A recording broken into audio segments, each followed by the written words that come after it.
still we are here. We are so excited, oh God, to speak your name, to speak your wonderful name, oh God. Napakagaling mo, Diyos. Hallelujah. This one is for you, oh God. This one.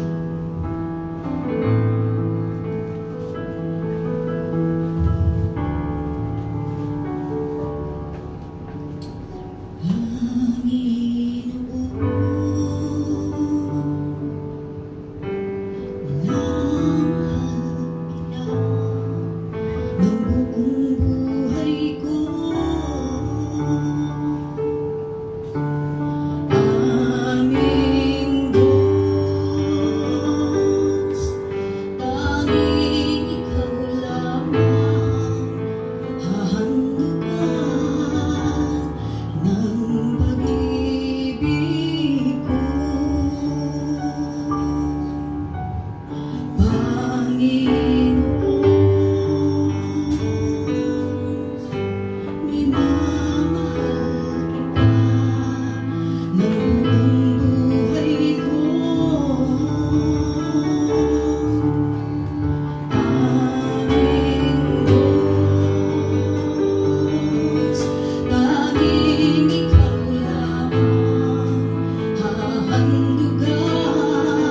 isipang natatakot, O God. Lord, Ikaw ang Diyos, Panginoon, na laging bumubulong sa amin na anak. Huwag kang mag-alala. Ako'y naririto, mahal na mahal kita. Sumunod ka lang. Salamat, Panginoon, sa bawat pagsubok na ibinibigay mo sa amin. Nandito pa rin kami, Panginoon, na nakatayo sa iyong harapan. Kami sumasamba, kami, Panginoon, ay lumalapit, Panginoon.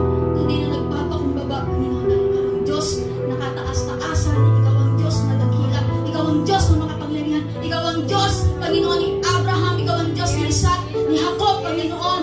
Na tunay, Panginoon, na naging matapat, O God. Mula pa noon hanggang ngayon, O Lord. Ikaw ang Diyos na dapat namin, Panginoon, sa pagkalagaan, Panginoon. Ikaw ang Diyos namin, Panginoon, na dapat asahan sa lahat ng oras, O God. Lord, wala na akong kailangan pa. Ikaw ay nasa akin, O God. Salamat, Panginoon, sa pag-iingat mo. Salamat, Panginoon, sa lahat ng bagay na ginawa mo sa buhay ko, O God. Sa bawat buhay ng isa sa aming Panginoon na naririto, O Lord. Bawat isa sa aming Panginoon ay may mga kanya-kanyang Panginoon na dalahin. Ngunit, Panginoon, iisang aming Diyos na lulutas ng lahat ng iyong Panginoon. Problema sa pamilya, problema sa pinansyal, Panginoon. Ikaw, Panginoon, sa iyo namin inilalaga ang lahat. Ang gagawin lang namin ngayong araw na ito, Panginoon. Hindi kami mangangamba. Ibibigay namin sa iyo ang aming oras, ang aming isipan, ang aming pandinig, Panginoon, upang marinig ang mga salita mo, Panginoon, na inihanda mo para sa amin. Lord, yun ang aming mga higing kalakasan habang kami, Panginoon, ay lumalakad sa mundo ito. Salamat po sa iyo. Salamat, O Diyos, ng lahat ng papuri ay sa iyo lamang. Sa pangalan ni Jesus, ang lahat ay magsabi ng Amen. Hallelujah. Thank you, Jesus.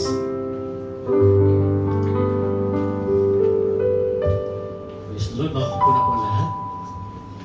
And sa mga online, welcome po sa ating gawain ngayon.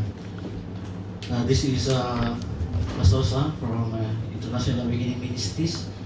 So binabati po natin lahat ng mga nanonood online. Sa lahat na nandito, magandang araw po sa inyo. And this is our topic for today. Continuation po ito ng last week na ating pinag-aralan about yung pagbuhay kay Lazaro, ano? And yung last week, i-recap ko lang po yung pointers natin, ano? We discussed about the reasonings of God. So sabi natin, God established reasons to bless us. And also God builds reasons to bless us. And point number 3, God breaks even His own reasons to bless us. Then yung pinakang title po natin, Until It Become Miracle. So today, ang ating pong pagtuloy na pag-aaral ay pinamagatan natin That They May Believe. Okay? So actually, yung isa pong title na pinagpipilian ko is Faith or Without Faith. Kasi kanina tinatanong ko po yung isang kapatid natin. Sabi ko, anong pagkakaiba ng pananampalataya sa paniniwala? So alin ang mas malalim doon? Alin ang mas mahalaga doon? Ang pananampalataya o ang paniniwala? Faith. Okay. How if I tell you, mas mahalaga ang paniniwala?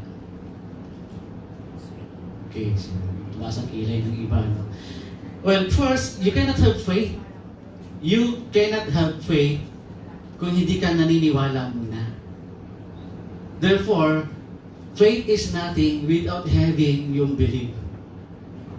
The Bible says, John 3:16, For God so loved the world that whoever believeth in Him. So, mauuna talaga yung paniniwala bago magkaroon ka ng pananampalataya.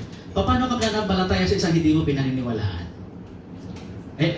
Tama po ba? Okay. So, it's very important for us to have to have believing, before you will have faith. Then, faith will keep you grow, keep you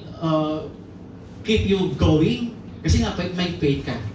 Okay, so bago tayo magpatuloy, samahan niyo po ako sa maikling panalangin.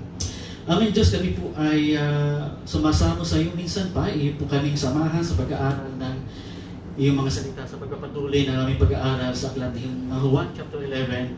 Amin Diyos, pangunahan mo po kami, magsalita po kami kayo sa pamagitan ng iyong mga lingkod. Ang kapangyarihan ng iyong salita, Panginoon, ay tunay na maging malaking kapahayagan sa bawat isang nakikinig ngayon. Maging makapangyarihan ito sa bawat isang makikinig. Magbabago ng buhay ng bawat isa. To you is all glory, honor, praises of God. In Jesus' mighty name, Amen. Parang nawala po yung aking mic. Ano. Okay, so that they may believe. Bakit ako binigyan ng title na upang sila'y maniwala sa Tagalog? Ano? Na kung titignan po natin, babalikan natin si Lazaro, bakit binuhay ng Panginoong Jesus. Kasi nga, walang paniniwala. Even his own disciples don't believe in him. No? Even Martha and Maria, nagkulang sila ng paniniwala sa Panginoon.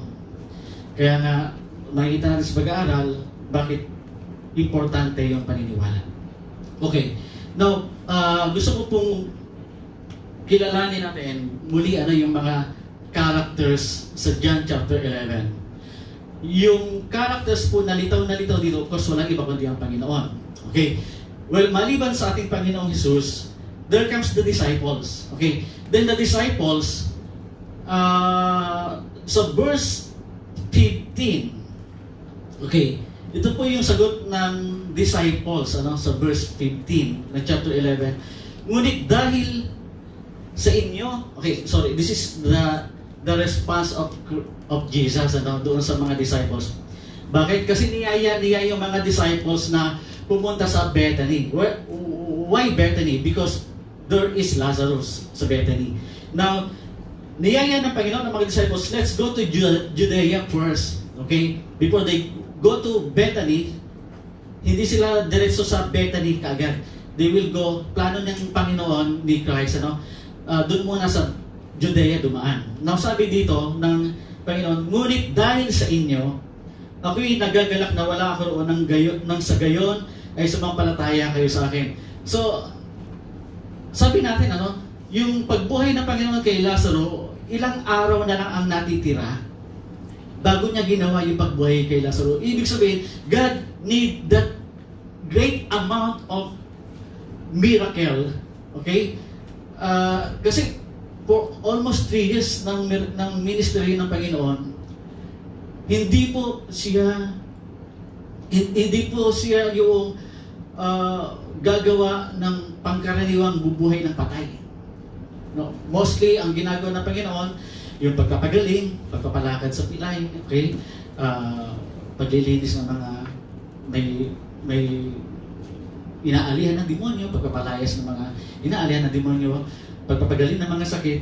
Pero this time, one point of his ministry, kailangan niyang gawin dahil ang sabi niya sa verse 15, nang sa gayon ay sumampalataya kayo sa akin. Sino ang kinakausap niya dito? The disciples themselves. Kaya niya gagawin yun dahil wala silang pananampalataya. Or, yung English translation po nito, they don't believe. Kaya medyo conflicting po yung Tagalog. Kasi sa Tagalog, pananampalataya, pero ang believe kasi, paniniwala. Okay? Right? Now, ang sabi sa verse na binabasa natin, at in most of your Tagalog versions, sumampalataya. Okay? Pero kunin na lang natin yung much more acceptable version, which is yung sa English. So, they don't believe in Jesus. Okay? So, kulang sila sa paniniwala. Or, sabi nga sa Biblia, sa Tagalog, kulang sa pananampalataya. Now, let's take the point number 1. Okay? So, ang tinutukoy natin dito yung mga disciples. Point number 1 here. Okay? Unbelief brings fear. Bakit?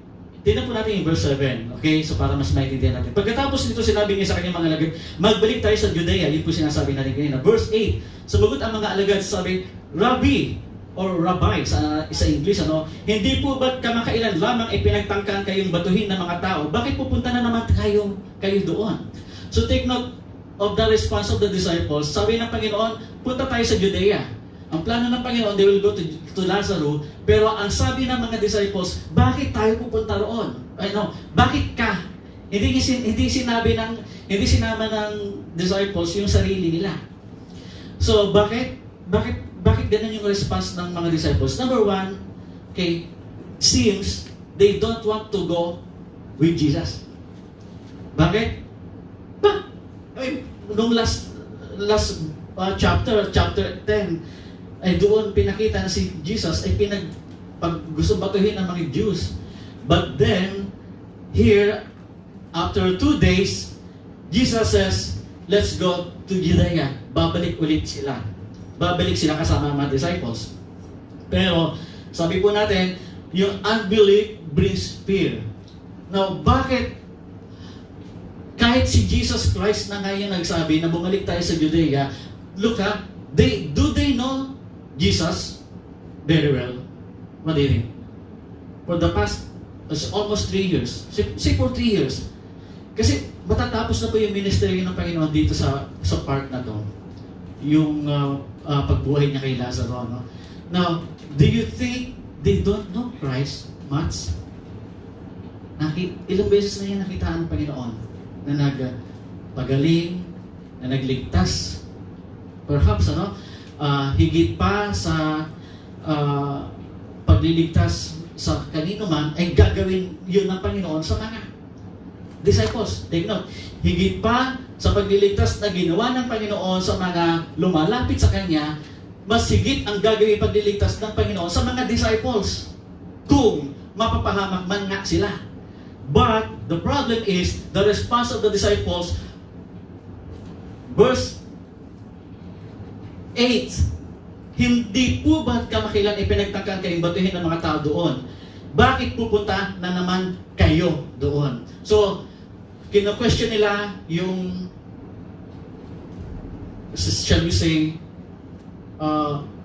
command ng Panginoon, pumunta tayo sa Judea. Yun yung leading ng Panginoon that time, pumunta tayo sa Judea.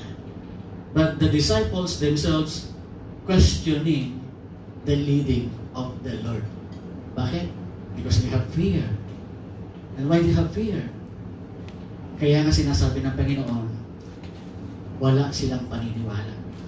Kumusta po ang paniniwala natin sa Panginoon? Or to better understand, kumusta ang pananampalataya natin sa Panginoon? Do you have fear? Kapag may pinagagawa ang Panginoon sa atin, punta tayo. Pero alam mo, mapapahama ka. Alam mo, last time lang, binato si Christ doon. Kasama ka ba? But it is the Lord who told you, punta tayo. Sama ka. Join ka na. Napahamak siya last time. You have faith. Kung naniniwala ka sa Panginoon, kung nananampalataya ka sa Panginoon, I believe, ha?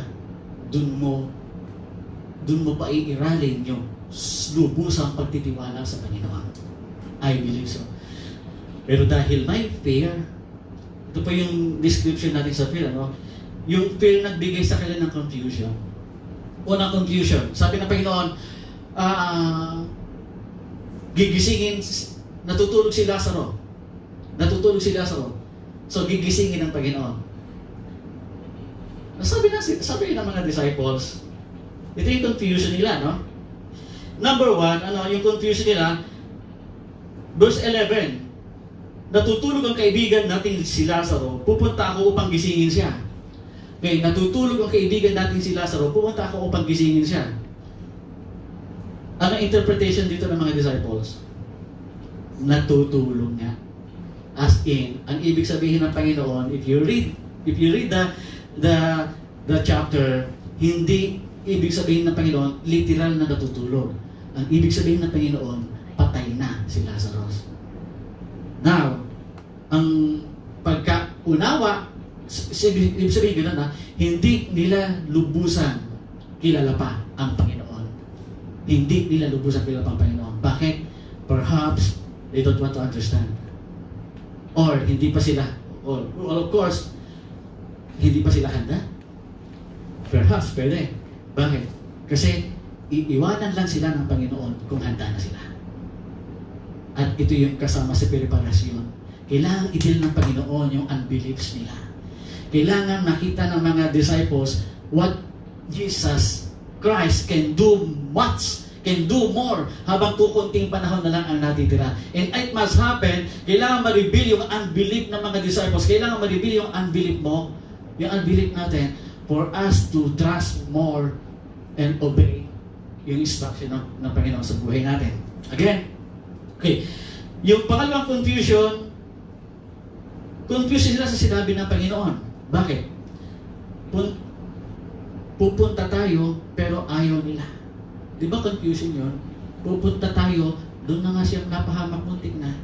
Tapos, sila mismo, sabi niya, ang sagot nga nila di ba? Verse 8, bakit naman pupunta kayo doon? Di ba? Kung sila ay may tiwala, Panginoon, bakit tayo pupunta doon? So, ang kanilang response, Panginoon, bakit ka pupunta roon? So, parang, yung fear brings isolation.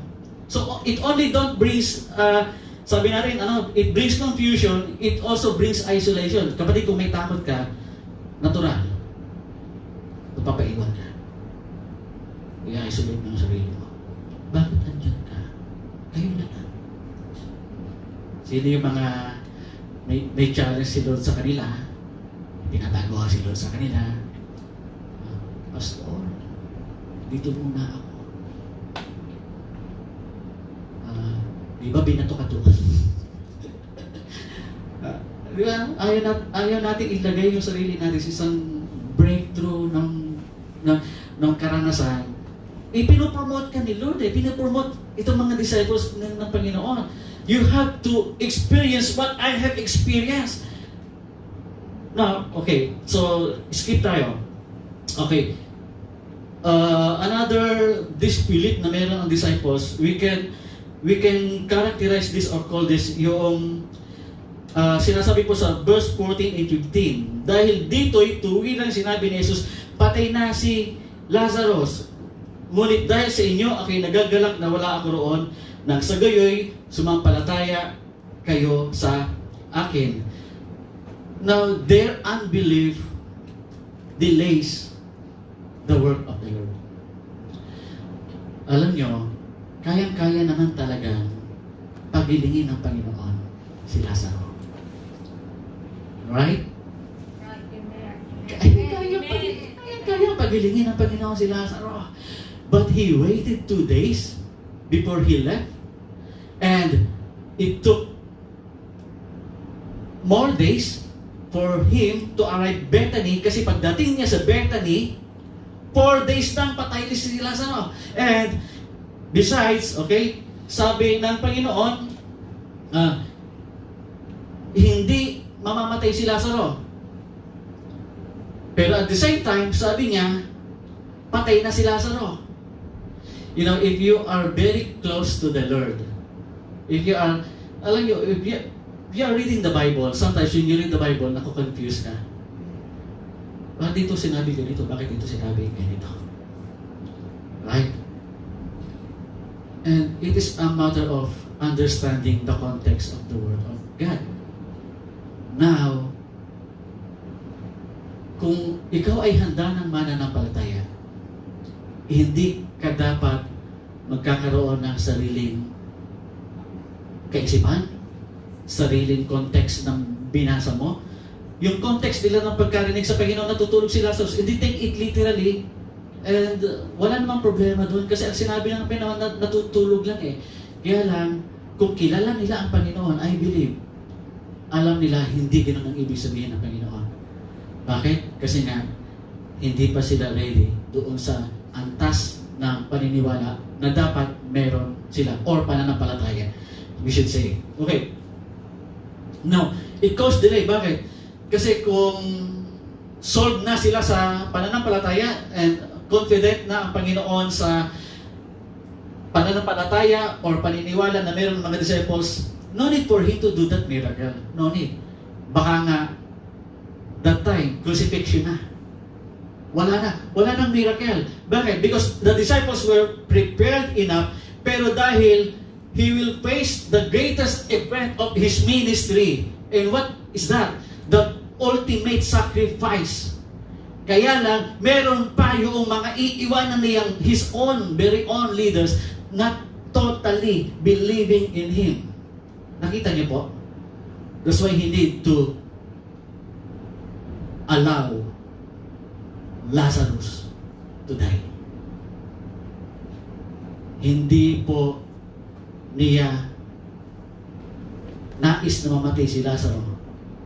But for the disciples, for all the people to know Him, that He is the Christ, that He is the living God, He is the Lord, kailangan magpakita pa siya minsan pa ng isang malaking mirakulo before He faced the ultimate sacrifice of His ministry. And by that, ma-address po yung isa. Alam niyo po, ang pinaka-importante na dinidil ni Lord sa atin, yung faith mo. Yung paniniwala mo, yung pananampalataya mo sa Panginoon. Kasi, tingnan nyo, ang isang taong may strong belief, may strong faith sa Panginoon, kahit na buntok banahaw pa ang nasa harapong mong problema, I believe. I believe, ha? Ay, buntok, hindi ko kilala yung buntok banahaw. Tagalaguna kasi ako. Tagalaguna po kasi ako. Siguro, no matter how big or giant is your problem, if you have this strong faith na ninanais ng Panginoon, kagaya noong nais niya sa mga disciples, I believe hindi na kailangan pa na buhayin si Lazarus dahil prepared na sila. Pero kailangan niya. Kasi bakit? Iiwanan ng Panginoon ang isang malaking ministry sa mga disciples. Tapos yung importante, basic na kailangan nila, yung pananampalataya, hindi sila handa. So, big trouble yun. So, He must do it. Okay, so, another point. May papansinin po tayo, may isang disciple na nag-response. I want you to join me in reading verse 16. Chapter 11, verse 16, nandyan. Sinabi ni Thomas, okay, si Thomas, kilala niyo si Thomas? Sino si Thomas? Doubting Thomas. Bakit siya doubting Thomas? To see is to believe. Okay? Because sabi niya, kailangan makita ko muna. Now, at itong sabi ni Thomas, verse 16. Okay? Before verse 16, nakita natin yung flow.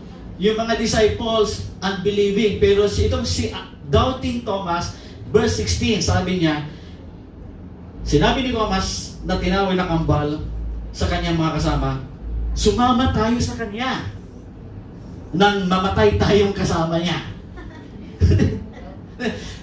Okay, at first you will look at Thomas having bravery. Yung hindi siya nasisindak doon sa mga babato sa Judea. Yung sabi nga niya dito, nang sa gayon ay basahin ko ulit. Okay. Sumama tayo sa kanya nang mamatay tayong kasama niya. Now I tell you this. How do you see how Thomas express yung praise na to? How do you picture, paano ni Thomas itong sinabi? Do you think he is really willing to die? May mga duda kayo, Alam niyo po, siguro yung iba sa inyo habang ito ang sagot ni Thomas, ha? After na ma-realize nila na sila lahat ay kulang sa pananampalataya, sabi ni Thomas, sumama tayo sa kanya nang mamatay tayong kasama niya. Do you see na parang mayroong pagka-sarcastic? You all see that? So parang mukhang hindi natin pwedeng tanggihan si Jesus. Tara na! Nang mamatay tayong kasama niya, parang binabaoy nila. Parang sa mga parang gusto nila iparating sa yung message na parang wala pa kami magagawa.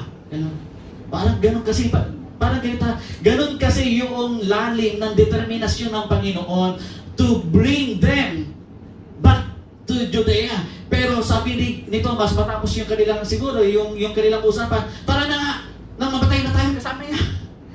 I don't think so na bravery ang matatawag doon. But I can describe this, if you agree with me, ito po yung point number 3 natin. Dahil may fear po sila, kahit matapang, ang isang taong may fear, yung bravery niya, makakakita ka ng flows. He has having this bravery, but his bravery has flows. The therefore, if you have flawed bravery, we're saying, kung meron kang bravery na hindi naman totoong katapangan, flawed nga eh. If you have flawed bravery, you will not accomplish a mission. Tama po? So, yun po nakita natin. Bakit?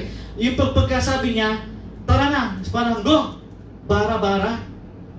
Kung ikaw ba yung isang leader, will you go na parang bara-bara lang? Tingnan nyo, naiintindihan ba ni Tomas yung gagawin? I don't think so. Una, may confusion sila. Ang pagkakaakala nila, hindi patay si Lazaro. Pangalawa, parang ina-isolate nila yung sarili nila. Bakit ka pupunta noon? Parang ayaw nilang sumama. Pero this time sabi niya, tara na. Namamatay tayo kasama niya. There is somehow, para lang matapos na, no? Para lang matapos na. Pero hindi yun yung objective ng Panginoon eh. Hindi yun yung objective ng Panginoon. Ang objective ng Panginoon is to deal yung kanilang true unbelief. Hindi yung, sige, para matapos na, sasama na lang kayo. No, hindi. Alam ng Panginoon ang puso natin. You cannot back gun. Hindi mo pwedeng lukuhin ng Panginoon.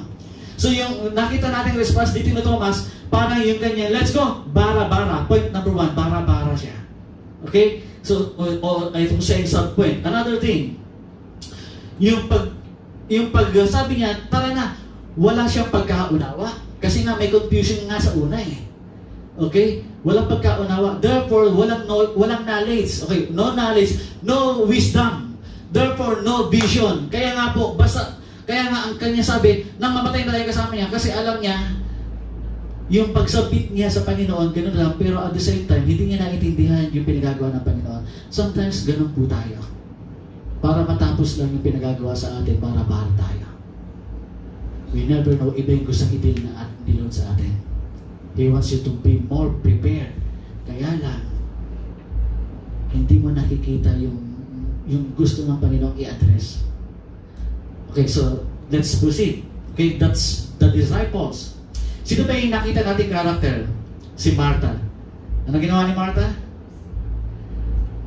Okay, let's see, Now, si Martha po, sabi niya sa Panginoon, verse 21 and 22. John 11, 21 and 22. Okay, just read the Bible with me. I don't have the yung PowerPoint, so thank you for just to reading your Bible sa mga nasa online po. Nasabi dito sa verse 21, Panginoon, kung narito po kayo, hindi sana mamamatay ang kapatid ko. Anong napansin niyo doon? Pero yung verse 22, tuloy natin. Subalit, okay, alam niyo naman po, pag ginagamit natin yung salitang subalit, it always having some, yung previous, yung unang sinabi niya, may kaugnayan sa susunod niya sasabihin. Subalit, sabi ni Martha, alam kong kahit ngayon ipagkakaloob sa inyo ng Diyos ang namang hingin ninyo sa Kanya. Napakaganda po ng kanyang litanya. Okay? Panginoon, kung narito po kayo, hindi sana mamamatay ang kapatid ko. Parang kung nag-post siya doon, parang may halong paninisi. Parang may halong paninisi. Subalit, okay, so makita natin na meron siyang ginamit subalit. Alam kong kahit ngayon ipagkakaloob sa inyo ng Diyos ang anumang hingin ninyo sa Kanya. So, andun yung faith niya. Kaya lang, kung doon kayo magtatapos ng pagbabasa, sasabihin niyo may faith nga siya. Sasabihin niyo may faith nga siya. Please join with me in reading again forward. Verse 24. Verse 24. Sabi po dito, sumagot si Martha, alam ko pong siya'y mabubuhay muli sa huling araw. Ang sinasabi po niya huling araw, that will be coming, yung i-resurrect ang lahat ng mga patay. Hindi, ibig sabihin, wala siyang kamuwang-muwang, wala siyang idea that Jesus came to her, to their place, to do miracle. Pero hindi po niya nakita yun. Bakit? Because perhaps gusto din i-deal ni Lord yung mga kagaya ni Martha na may unbelief. I'm here at your front. I can do more than what you asked for. Ang hiniling lang nila nung una, pagalingin si Lazaro. Pero inalaw ni Lord na may mangyaring hindi maganda. Sometimes ganun po tayo. May hinihingi tayo sa Panginoon, but God made it worse. Pero hindi ibig sabihin nun, nakalimutan ka na ng Panginoon. Pero nasway na po kaagad si Martha. Nasway na kaagad si Martha. What is the point here? Ito po yung isang point na makikita natin. Nagkaroon kaagad siya ng judgment sa Panginoon. But her judgment failed. So, ang isang sumusunod sa Panginoon, ang isang naniniwala sa Panginoon na mayroong kakulangan sa pananampalataya. Yung una may takot, di ba, yung mga disciples. This time, kapag ikaw pala hindi lubusan naniniwala, you easily judge na tapos na hindi na wala na pakialam si Lord. You easily judge na si Lord, iniwanan niya yung ano mo, yung hinihingi mo sa Kanya. Meron pa ba kayong mga longing sa Panginoon na hanggang ngayon sinasabi mo, Lord, ang tagal naman. Pero naniniwala ka, tinetes lang ni Lord yung faith mo. Tinetes lang ni Lord yung paniniwala mo, pananampalataya mo sa Kanya. Pero, again, failed judgment meron siya. Another thing, failed hope. Okay na sana eh. Okay na sana tayo doon sa alam kong kahit ngayon ipagkakalaw sa inyo ng Diyos ang namang hinihingi niyo. Pero verse 34, na-reveal ang kanyang iniisip, bubuhayin niyo si Lazarus hanggang sa huling araw. No, ang nais ng Panginoon ngayon ko gustong gawin yung isang mirakulo, yung isang, I want you to see what God can do. By the way, hindi ko nakalimutan yung hinihiling mo. Pero more than doon ang ibibigay ko. Ang hinihiling mo lang pagalingin si Lazaro. Pero ang ibibigay ko, buhayin si Lazaro. It's more than what we can ask for. Kumusta po yung ating judgment sa mga pinaparanas ni Lord sa atin? Kumusta yung mga pagtitiwala natin? Are we still having high hopes na may gagawin pa din si Lord? Kahit na ilang buwan na tayo nananalangin, Lord, alisin mo na po ang COVID-19. May gustong i-deal si Lord sa buong sanlibutan. Kung kailan tayo kalilipat dito, tuwa tayo. Yes, ang ganda ng church natin. Yes, praise the Lord. After 2 weeks, sabi ng government, social distancing. Lord, tinitest ni Lord yung faith natin. Tinitest ni Lord yung pananampalataya na meron ang awakening. So very, hindi ito very personal, but this is a global message of the Lord. Everybody is in the point of prostration. Everybody is in the point of brokenness. Everybody is in the point of hopelessness. But God is still not finished.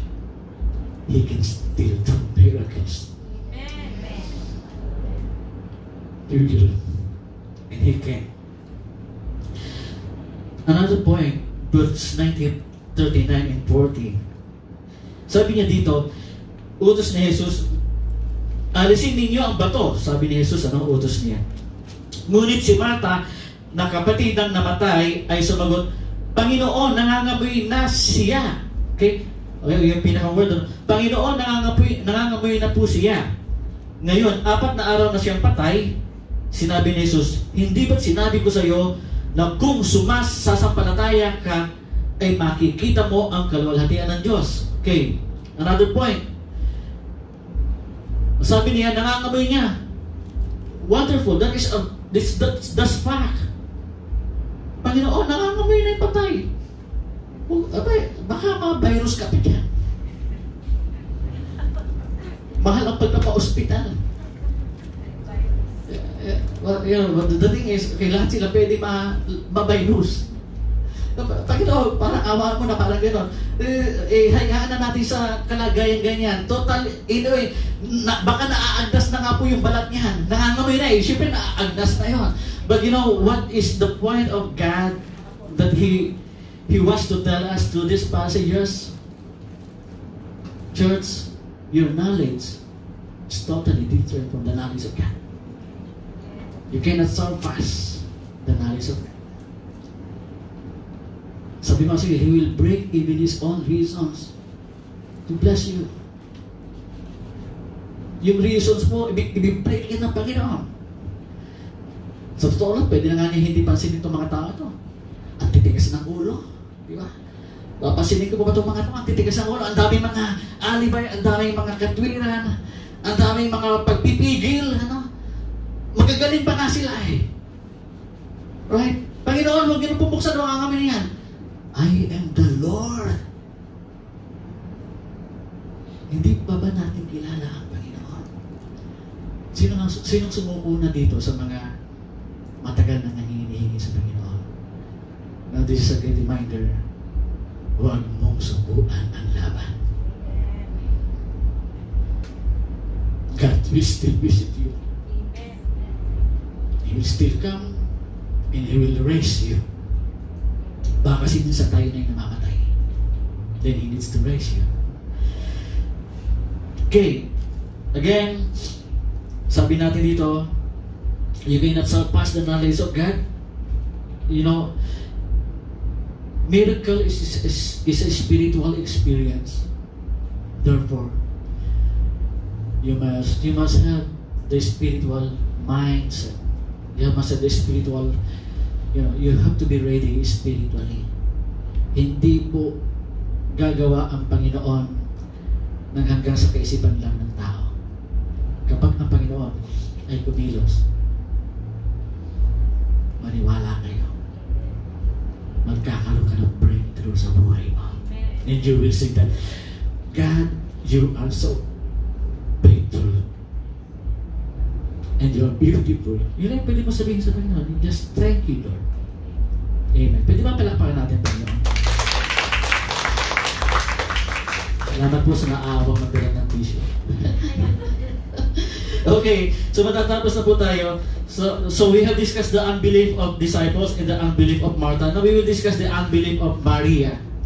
Now, so lahat po ng characters, gusto nating tingnan, no? So why Maria has unbelief as well?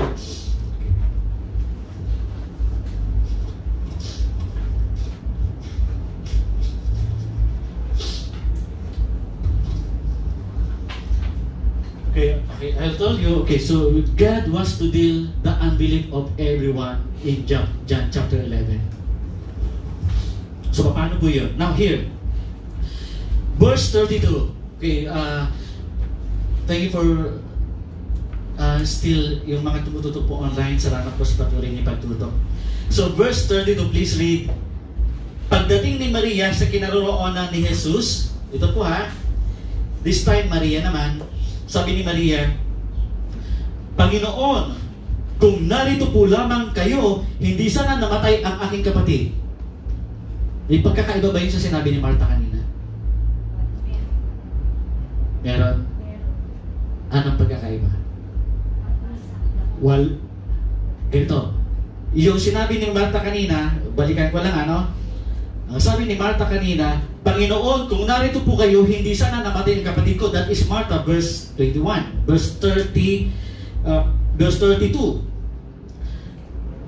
Pagdating ni Maria sa kinaroroonan ni Jesus, nagpagtrepa siya sa paanan nito at nagsabi, Panginoon, kung narito po lamang kayo, hindi sana namatay ang aking kapatid. I want you to see this difference.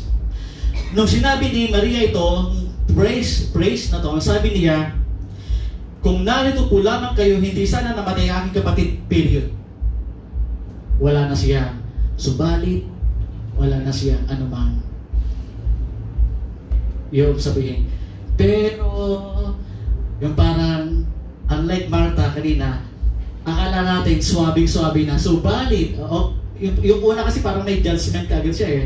Pero sabi ni Martha, subalit, kaya lang sumablay po siya sa verse 24.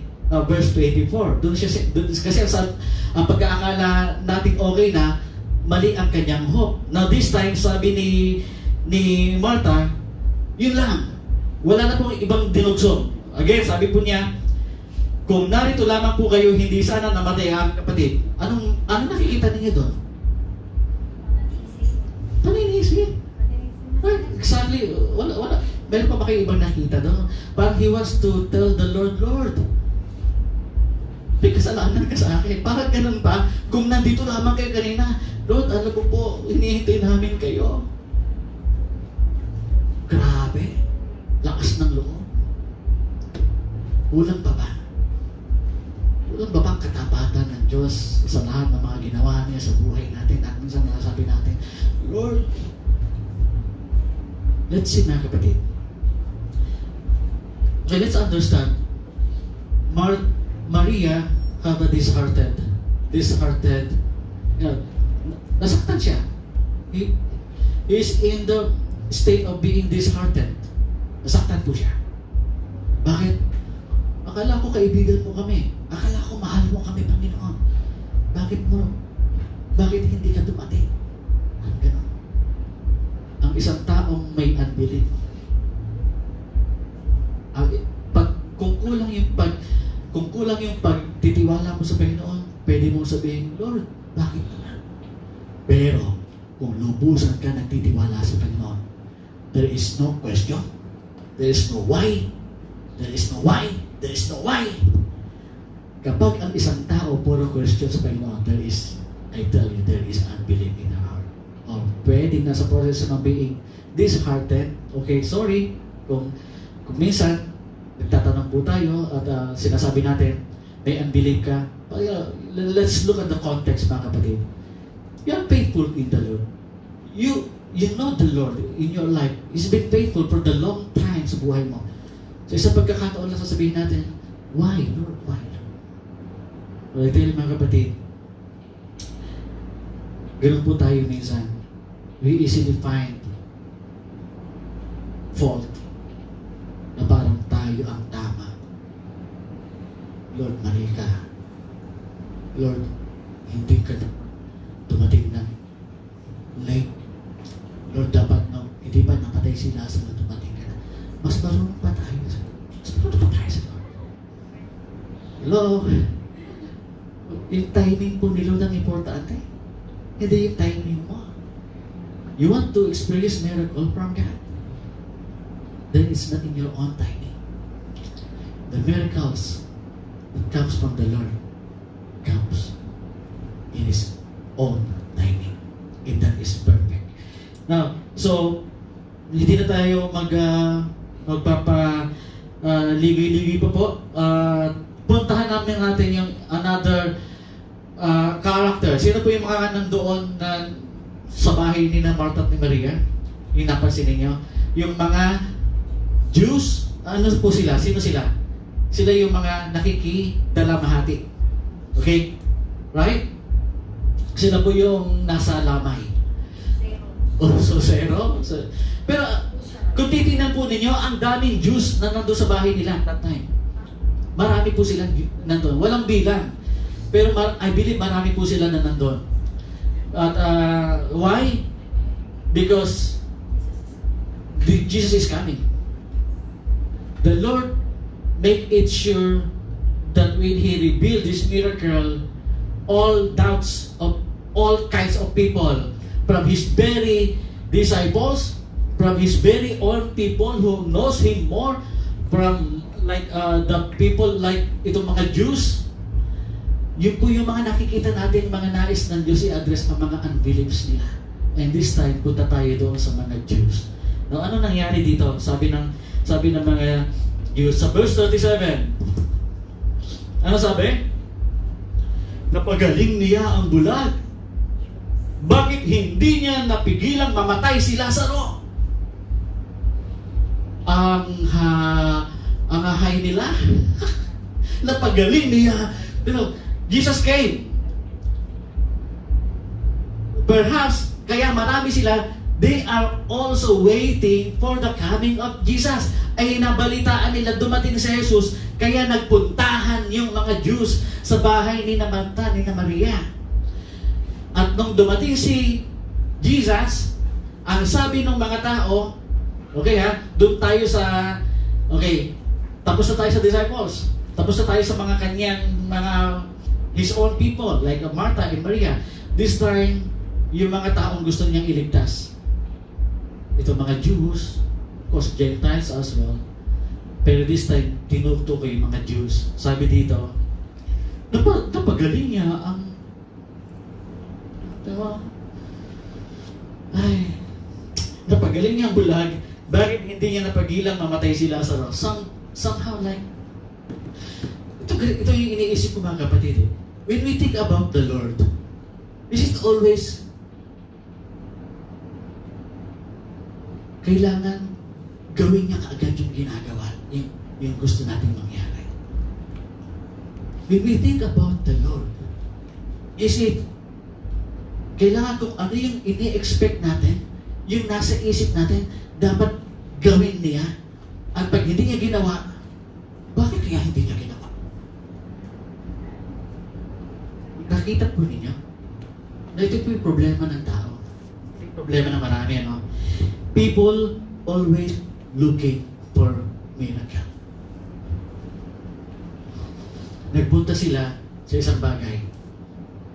Ang una, ina-expect nila, paano pagagalingin ni Jesus si Lazaro.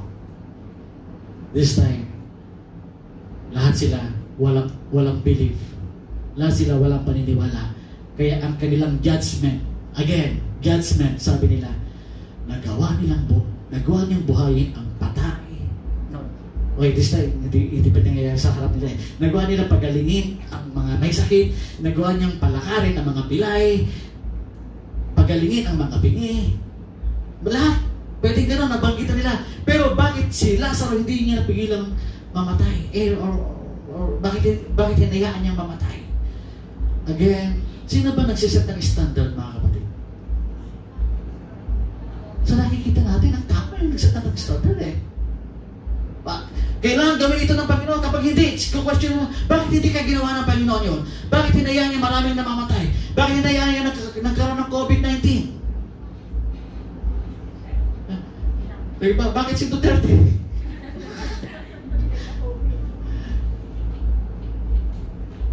Iba na bakit? Sige. Sorry po. Mga kapatid, marami tayong always bakit sa buhay natin. Marami tayo. Bakit yung mabait pa? Bakit hindi lang yung pangit? Ang ugali? Bakit hindi ka na... Lord, bakit hindi ako? Ganun eh. Sino ba nagsaset ng standard, mga kapatid? You know, kung tayo ay mayroong belief sa Panginoon, may paniniwala tayo sa Panginoon, we are always willing to obey the Lord, to understand the wisdom of God. We should always be willing to, to go, to submit to the Lord, because that is what is right. Hindi yung mas marunong pa tayo sa Diyos. You know, I remember one time, sabi ng Panginoon, di ba may tinanong ang isang disciple sa Kanya, Lord, hindi ko ba siya mamamatay? Sino yung tinutukoy doon? Si Juan.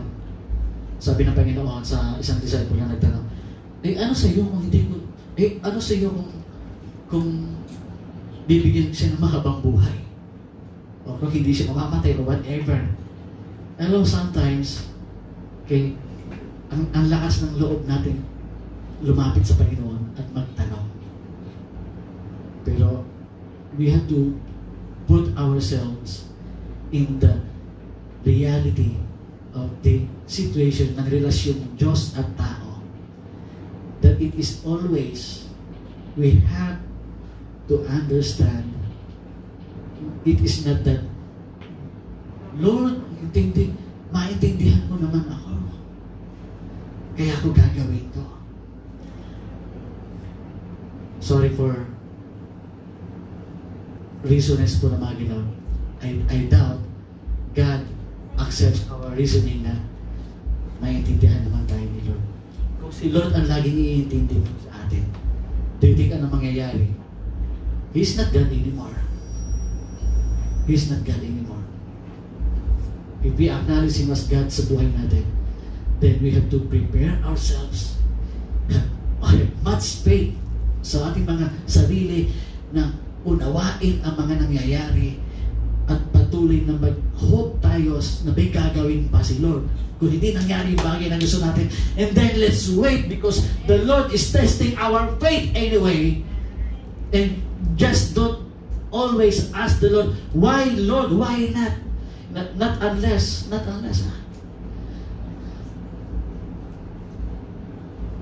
Nakausap mo si Lord. Kagaya ng time ng mga patriarch period, like nakausap ni Abraham,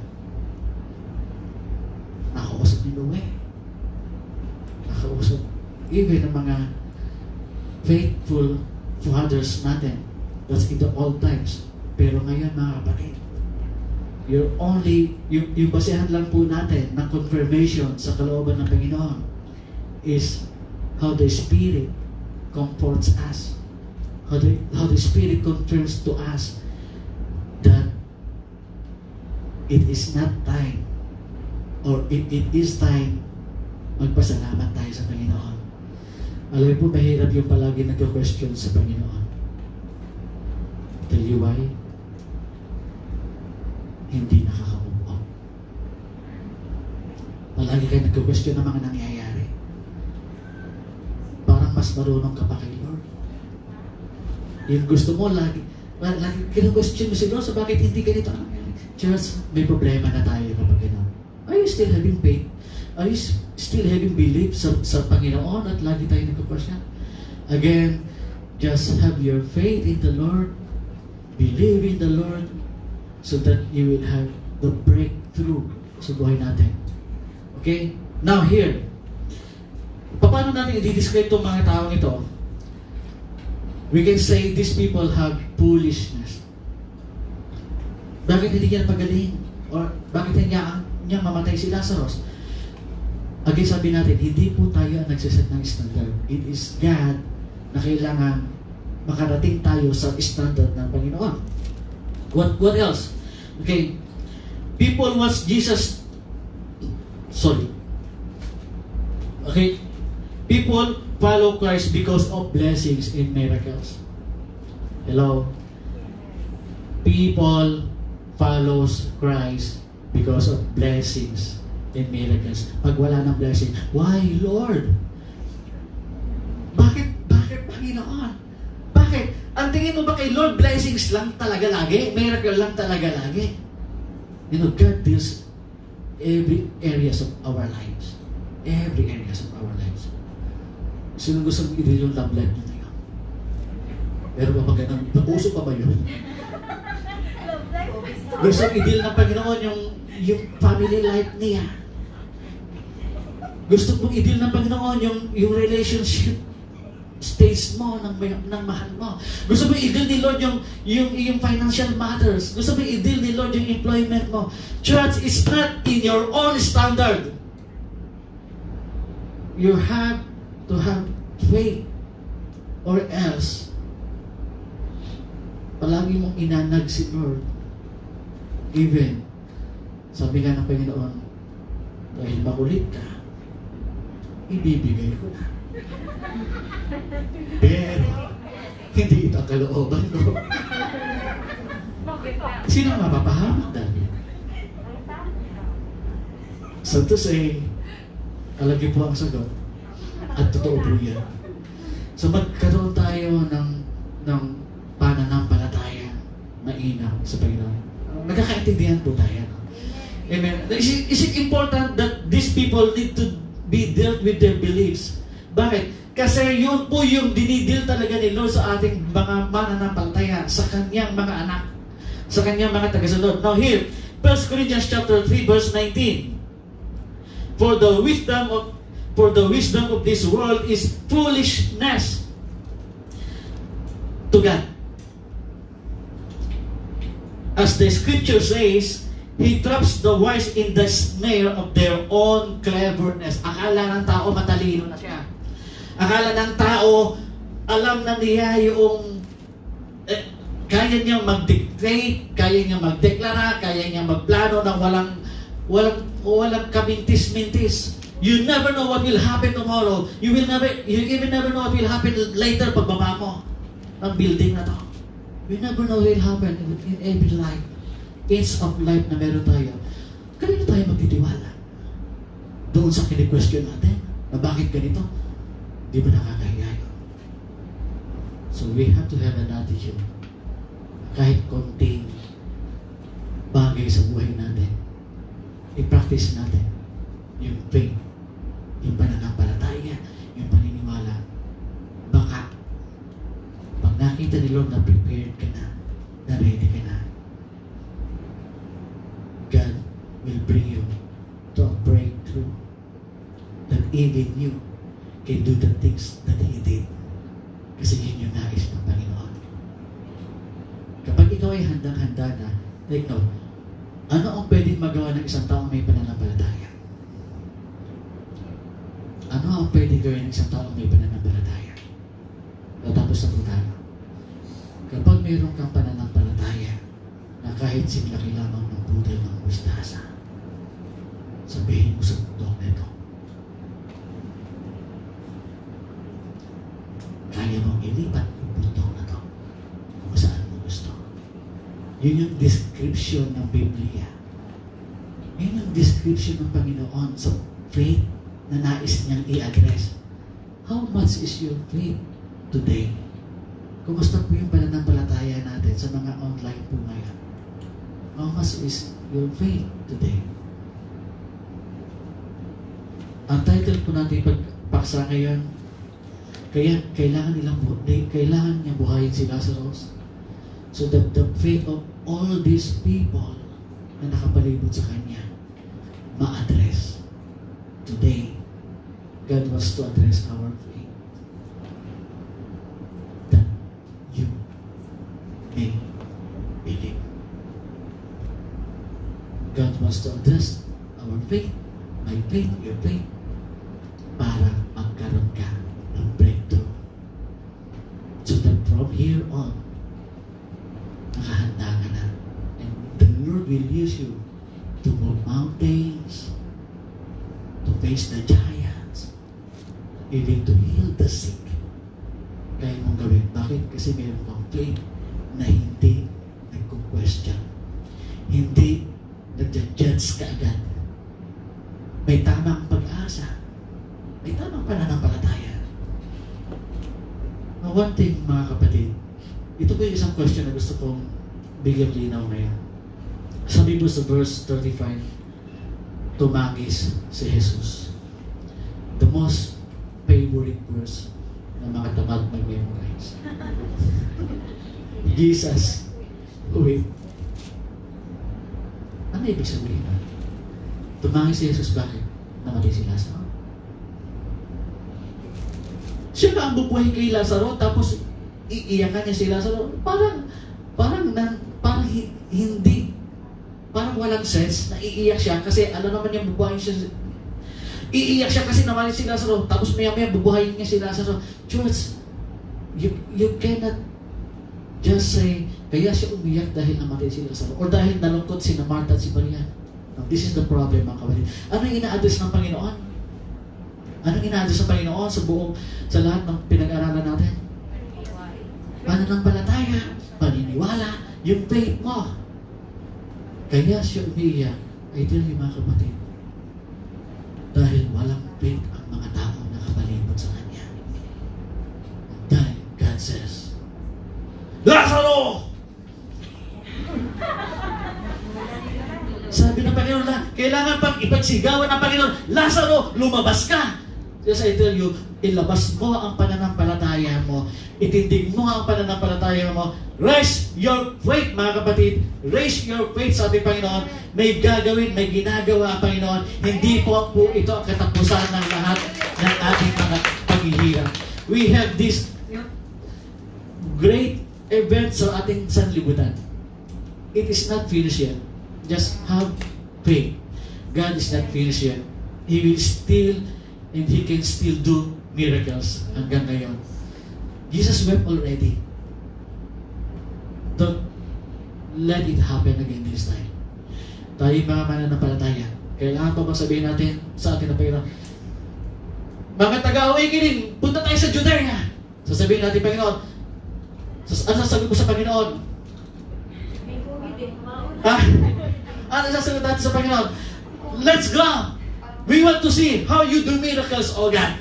We want to see how you perform miracles. We have faith. We have belief you can raise dead. You can raise mountains. You can raise this COVID out of this world. You can raise this pandemic in this world. Kaya tanggalin ng Panginoon ang lahat ng ito. Are we waiting for the vaccine? Then there's no more God.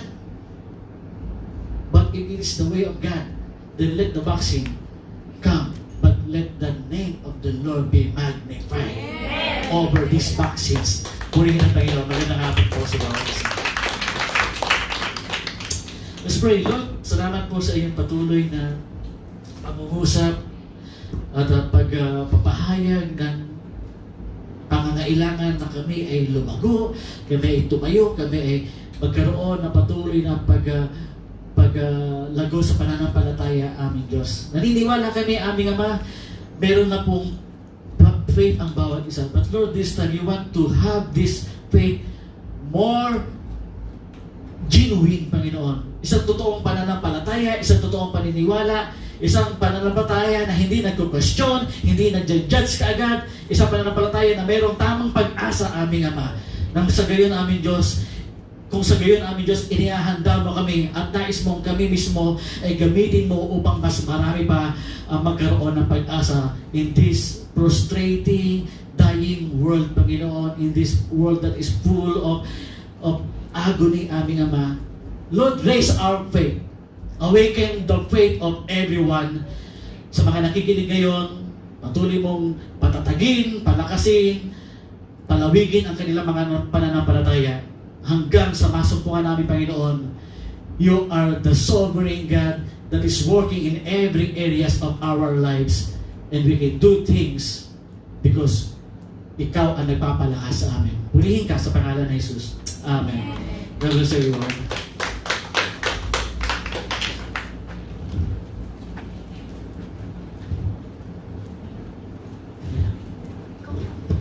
Hindi, ayos ko yung ano. Yan. Good afternoon sa ating lahat, mga kapatid. Dumako na naman tayo sa pagbibigay ko rin ng aming Panginoon sa tulad na yung pinag-aralan natin na God established reason to please you. Sabi nga, that they may believe nga nauuna pa rin yung paniniwala natin. Kaya yung paniniwala natin, ganun din po ang pagbibigay. Nagbabasahin lang po ako, sabi niya dito, dalhin ninyo ang buong ikasampung bahagi sa kamali upang magkaroon ng pagkain sa aking bahay. Subukan ninyo ako ngayon sa bagay na ito, sabi ng Panginoon ng mga hukbo, kung hindi ko bubuksan sa inyo ng mga dungawan sa langit at ihuhulog ko sa iyo ang aking pagpapala sa sapat na siling sa kalayan. Ganun din, Panginoon. Pag nagbigay tayo, Panginoon, kasi ito sa aking na-experience ay magandang bibigay. Kaya, napakabuti, Panginoon. Kaya, tuloy po yung pagbibigay natin. Ito po yung ano.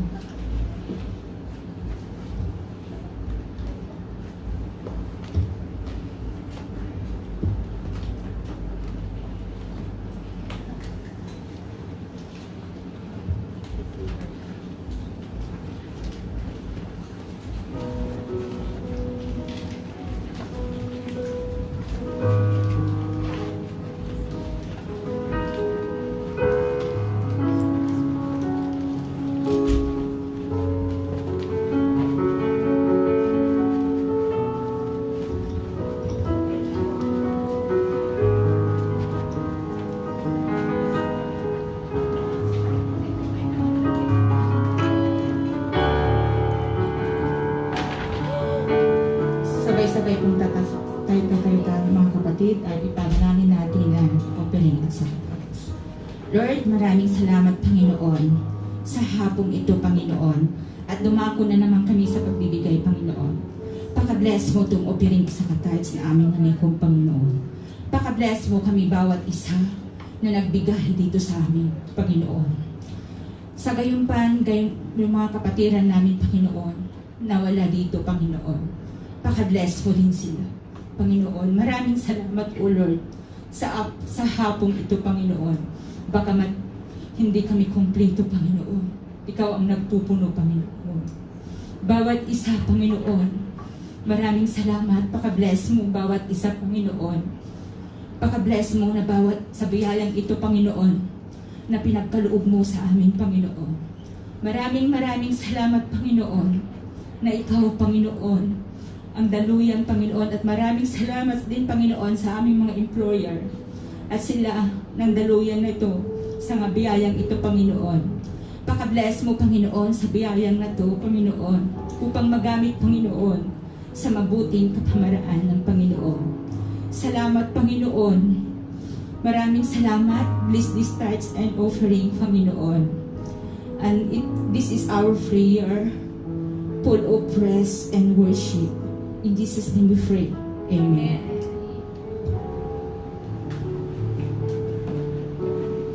Okay. We praise the Lord. Natapos na po tayo ng ating gawain. Few announcement. Okay, so we still have our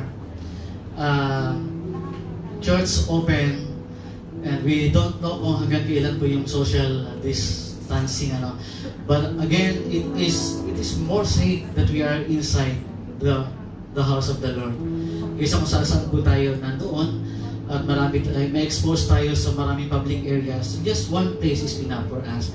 Then meron na tayong malaking space dito, praise the Lord, at kahit na po sabihin natin nagkagulatan tayo kung kailan malaki yung bayarin, ay saka tayo nagkaroon ng ganitong social distancing. Pero di ba ito naman talaga yung purpose natin?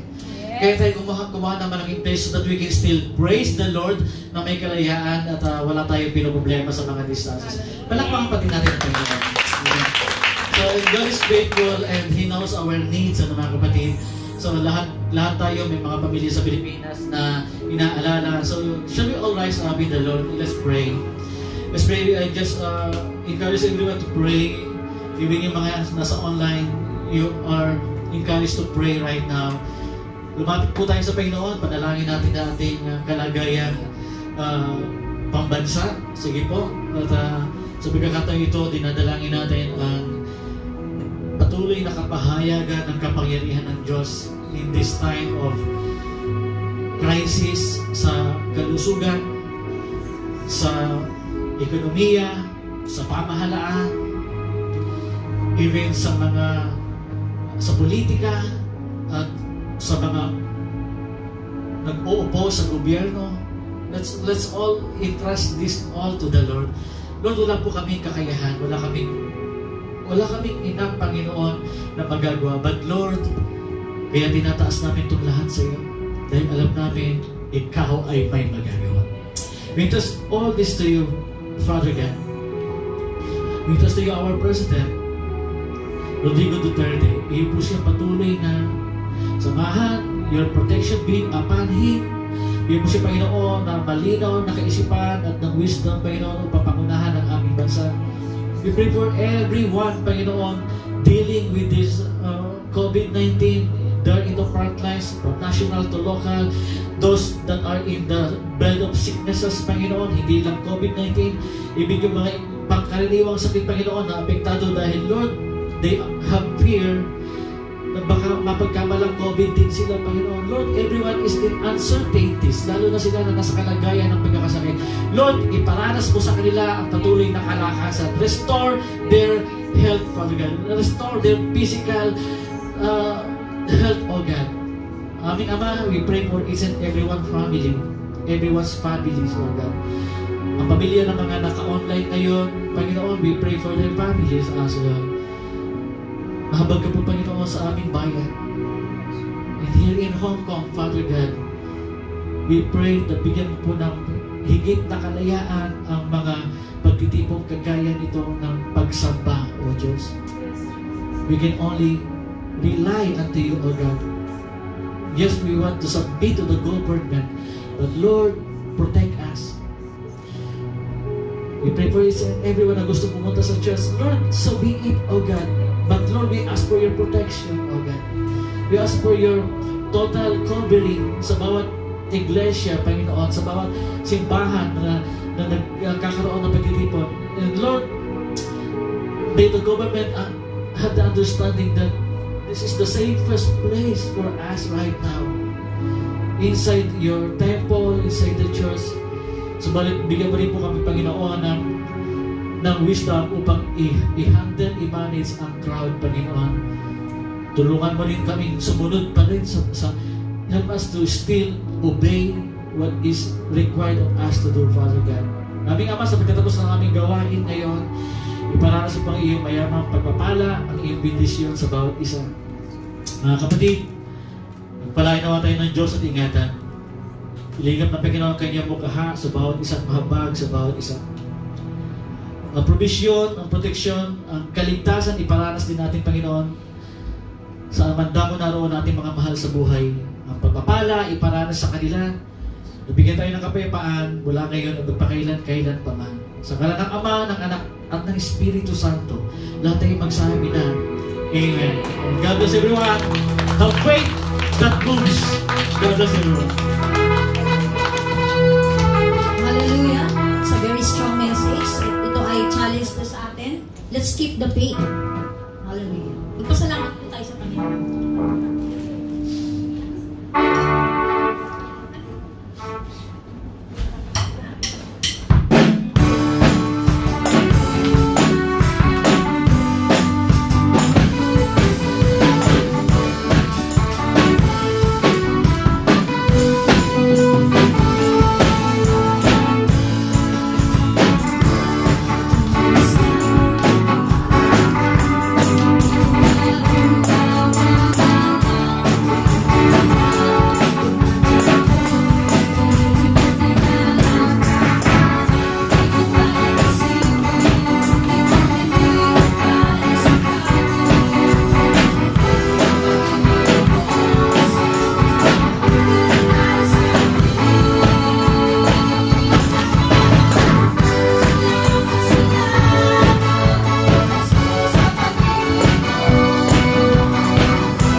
Off na ba, Pastor? Bye-bye!